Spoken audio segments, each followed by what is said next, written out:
भक्तों, ओम नमः शिवाय। श्री शिवाय नमस्तुभ्यम। जय श्री महाकाल। जी हाँ भक्तों, क्या आपका भी जो बच्चा है उसका जो मन है वो पढ़ाई लिखाई में बिल्कुल भी नहीं लगता। आप लोग बहुत ज़्यादा परेशान हैं उसकी पढ़ाई को लेके कि आखिरकार हमारा जो बच्चा है वो पढ़ता क्यों नहीं है। जब भी आप उसको पढ़ाने के लिए बैठाते हो तो इधर उधर के कामों में लग जाता है। कहीं खेलने चला जाएगा, कहीं घूमने चला जाएगा, कहीं कुछ करने लगेगा, लेकिन पढ़ेगा बस बिल्कुल भी नहीं। आप कभी समझ में नहीं आता कि आखिरकार ऐसा क्या हो गया है जिसके कारण आपका जो बच्चा है वो पढ़ता नहीं है।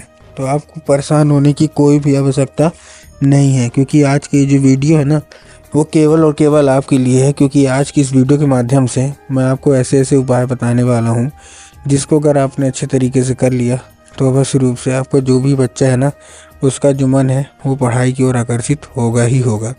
क्या करना है, कैसे करना है, पूरा का पूरा बताने वाला हूँ और अच्छे तरीके से आपको समझाने वाला हूँ। तो ध्यान से सुन के अच्छे से करिएगा ज़रूर। देखिए, आपको भी पता है कि जो पूज्य गुरुदेव की कथा होती है ना उसमें लाखों की भीड़ आती है। कैसे भीड़ आती है? लाखों की भीड़ आती है। और जब गुरुदेव की कथा में लाखों की भीड़ आती है तो वहाँ ज़्यादातर जो भक्त होते हैं वो क्या करते हैं? पत्र के द्वारा अपनी इच्छा और अपनी मनोकामना जो है वो गुरुदेव तक पहुँचाते हैं। तो अभी गुरुदेव की कथा चल रही थी। आज से 4 से 5 महीना पहले की बात है। गुरुदेव की कथा चल रही थी और गुरुदेव की कथा में लाखों की भीड़ आई। अब जब गुरुदेव की कथा में लाखों की भीड़ आई तो वहाँ ज़्यादातर जो भक्त थे ना उन्होंने क्या किया? पत्र के द्वारा अपनी इच्छा और पत्र के द्वारा अपनी मनोकामना जो थी वो गुरुदेव तक पहुँचाई। तो जब गुरुदेव के पास पत्र पहुँचा और गुरुदेव ने पत्र पढ़ा तो वहाँ गुरुदेव ने देखा कि ज़्यादातर जो भक्त है ना उनकी क्या है? केवल और केवल एक ही इच्छा और एक ही मनोकामना है। क्या? कि गुरुदेव, हमारा जो बच्चा है उसका जो मन है वो पढ़ाई में बिल्कुल भी नहीं लगता। हमने बहुत ज़्यादा प्रयास कर लिया कि उसका जो मन है वो पढ़ाई की ओर लगे, पढ़ाई की ओर आकर्षित हो, लेकिन अभी भी उसका जो मन है ना वो पढ़ाई की ओर आकर्षित नहीं हो पा रहा। कृपया करके कोई उपाय बता दें।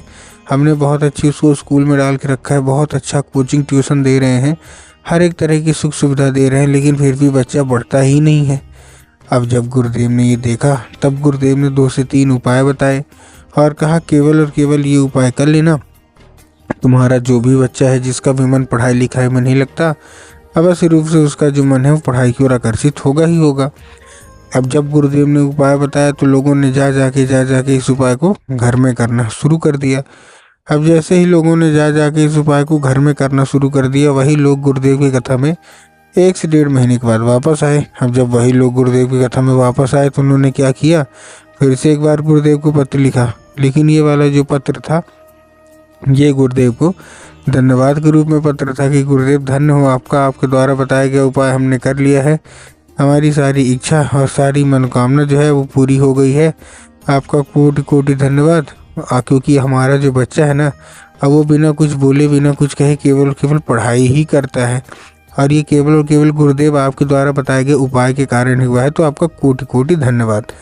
तो देखिए, जो लोग भी मेरी आवाज़ सुन रहे हैं ना, अगर आपको भी जानना है कि आखिर ऐसा कौन सा उपाय है जिसको करने मात्र से इच्छा मनोकामना जो है वो पूरी हो जाती है और जो बच्चे होते हैं वो पढ़ाई की ओर आकर्षित होने लगते हैं, तो चलिए हम बताते हैं आपको आज की इस वीडियो के माध्यम से कि आपको करना क्या है।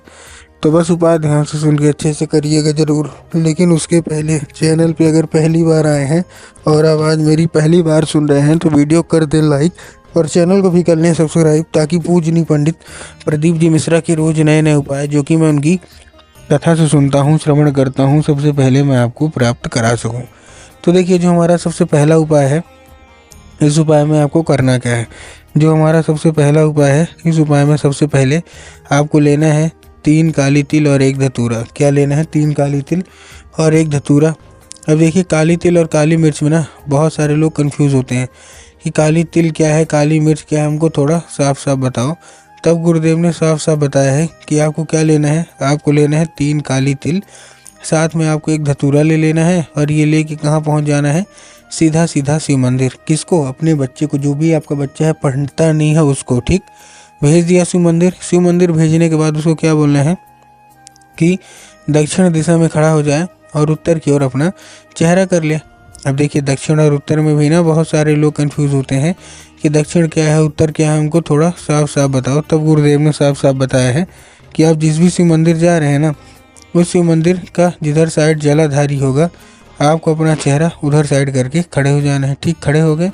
खड़े होने के बाद क्या करना है, आपको एक नाम लेके, कौन सा, महादेव का बहुत ही सुंदर सा नाम है, श्रम्भेश्वर महादेव। तो आपको करना क्या है, आपको श्रम्भेश्वर महादेव का नाम लेके और उन्हीं का स्मरण करके आपको चुपचाप क्या कर देना है, अर्पित कर देना है बस। पूज्य गुरुदेव कहते हैं कि अगर आपने श्रम्भेश्वर महादेव का ये उपाय कर लिया ना, तो अवश्य रूप से सारी इच्छा, सारी मनोकामना जो है वो पूरी होगी ही होगी। ठीक, ये था कौन सा, ये था पहला हमारा उपाय। अब हम चलते हैं अपने दूसरे उपाय की ओर। अब देखिए, जो हमारा दूसरा उपाय है, दूसरे उपाय में आपको करना क्या है, दूसरे उपाय में आपको सबसे पहले जितने भी माताएं हैं, आपको एक लाल फूल लेना है। ठीक, क्या लेना है, लाल फूल लेना है। लाल फूल ले लिया। अब लाल फूल किसका होना चाहिए, गुलाब का कि गुड़हल का, तो आप किसी का भी ले सकते हैं। ले लिया। अब आपके घर में इस उपाय को करने के लिए माता सरस्वती की फ़ोटो या मूर्ति होना अति अनिवार्य है। अगर आपके घर में माता सरस्वती की फ़ोटो या मूर्ति है तब तो अच्छी बात है, लेकिन अगर आपके घर में माता सरस्वती की फ़ोटो नहीं है, तब आपको क्या करना है, बाजार जाना है और माता सरस्वती की फ़ोटो लाना और अपने घर में स्थान देना है। ठीक, दे दिया। स्थान देने के बाद शाम के वक्त जब आपके घर में पूजा पाठ होती है ना, तो आपको वो लाल फूल अर्पित करना है और माता सरस्वती से उसको औषधि के रूप में मांग लेना है कि माता, हमारा जो बच्चा है बिल्कुल भी नहीं पढ़ता, कृपया करके हमको इसको औषधि के रूप में प्रदान करिए। अब क्या होगा, अब ये औषधि का रूप ले लेगा। ठीक, औषधि का रूप ले लिया। औषधि का रूप लेने के बाद आपको करना क्या है, उसी रात जब आपका बच्चा अच्छे तरीके से खाना पीना खा के सो जाए, तो आपको ये लाल फूल उठाना है और अपने बच्चे के माथे पे 2 से 3 बार इसको फेर देना है। पूज्य गुरुदेव कहते हैं कि अगर आपने इतना कर लिया तो अवश्य रूप से इच्छा मनोकामना जो है पूरी होगी और आपका बच्चा पढ़ाई की ओर आकर्षित होगा ही होगा। ये था हमारा पहला उपाय। अब हम चलते हैं अपने दूसरे उपाय की ओर, मतलब 2 हो गए, अब हम तीसरे उपाय की ओर चलते हैं। अब जो हमारा तीसरा उपाय है, इस उपाय में आपको करना क्या है, इस उपाय में आपको सिंपल सा, आपको जो लेना है, एक पान का पत्ता लेना है और पान के पत्ते के ऊपर आपको शहद का लेपन कर देना है। तो पान का पत्ता लिया, पान के पत्ते के ऊपर शहद का लेपन कर दिया। ठीक, अब शहद का लेपन करने के बाद आपको करना क्या है, जैसे आपने शहद का लेपन किया, शहद का लेपन करने के बाद आपको चुपचाप क्या करना है, केवल केवल एक काम करना है, आपको अपने बच्चे के हाथ में देके उसको भेज देना है, कहाँ, सीधा सीधा शिव मंदिर। अब जैसे ही आपका बच्चा शिव मंदिर पहुँचेगा, शिव मंदिर पहुँचने के बाद आपको करना क्या है, जैसे शिव मंदिर पहुँचेगा, शिव मंदिर पहुँचने के बाद आपको चुपचाप क्या करना है, अपने बच्चों को बोलना है कि माता सुख सुंदरी वाली जगह में अर्पित कर दे।